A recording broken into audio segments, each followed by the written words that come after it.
So most Muslims have this thought that, probably they are going to Jahannam, and most likely they're not going to be forgiven, and probably they are a hypocrite, or probably their tawbah is not good enough, or probably their istighfar is not good enough, and all of this, their salah won't be accepted, or their dua won't be accepted, or their intentions aren't pure enough, and there's a constant negative.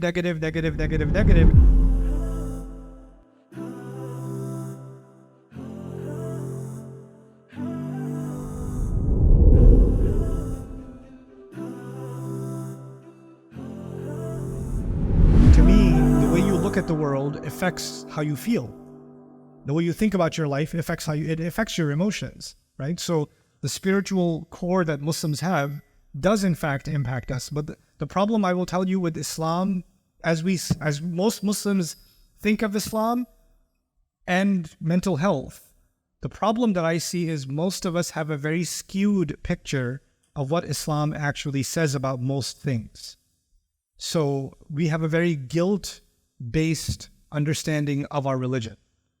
So most Muslims have this thought that, probably they are going to Jahannam, and most likely they're not going to be forgiven, and probably they are a hypocrite, or probably their tawbah is not good enough, or probably their istighfar is not good enough, and all of this, their salah won't be accepted, or their dua won't be accepted, or their intentions aren't pure enough, and there's a constant negative, and then when you have too much negativity to every action, there's equal but opposite reaction. Then you have an exhaustive positivity, overwhelming positivity. Don't worry about it, Allah will forgive everything. Right? So you get these two, and both of these are really bad spiritually, and they're really bad psychologically. Because if Allah will forgive everything, you don't see any consequences to your actions. And the other thing that happens with us is because the Quran uses words to define people like believer, disbeliever, and hypocrite, right? So then we think that, well, I need to fit in which one am I? Am I this, or this? Those are spiritual designations, and Allah knows best. But that doesn't define you on a day-to-day basis. You can't diagnose yourself and say, I'm a munafiq now officially. You can't do that.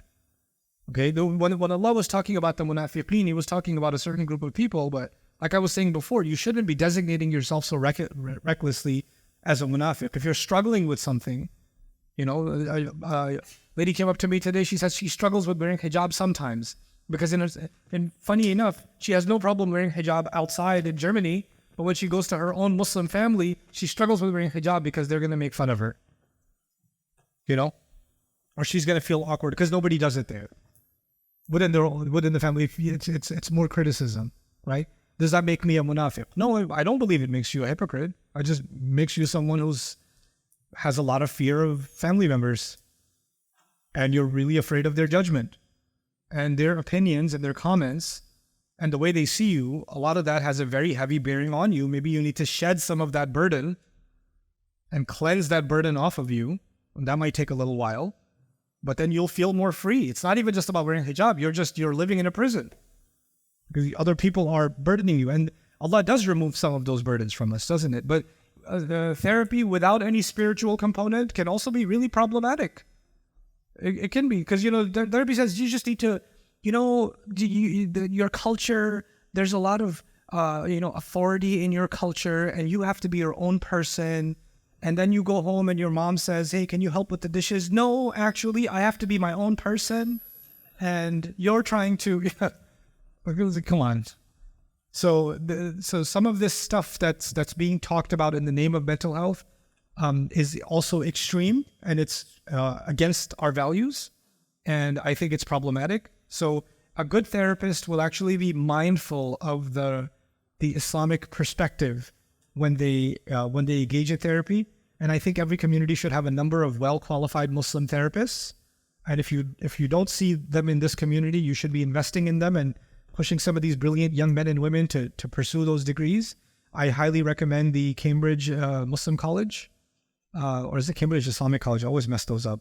But Cambridge Islamic College with Professor Abdullah Rothman. The Islamic Psychology program. It's a really good program. Inshallah, if you guys can, if some of you can afford to do that, and go there. I think it'll be a benefit to the community. I hope you guys enjoyed that video clip. My team and I have been working tirelessly to try to create as many resources for Muslims to give them first steps in understanding the Quran all the way to the point where they can have a deep, profound understanding of the Quran. We are students of the Quran ourselves, and we want you to be students of the Quran alongside us. Join us for this journey on BayyinahTV.com, where thousands of hours of work have already been put in. And don't be intimidated, it's step by step by step, so you can make learning the Quran a part of your lifestyle. There's lots of stuff available on YouTube, but it's all over the place. If you want an organized approach to studying the Quran beginning to end for yourself, your kids, your family, and even among peers, that would be the way to go. Sign up for BayyinahTV.com.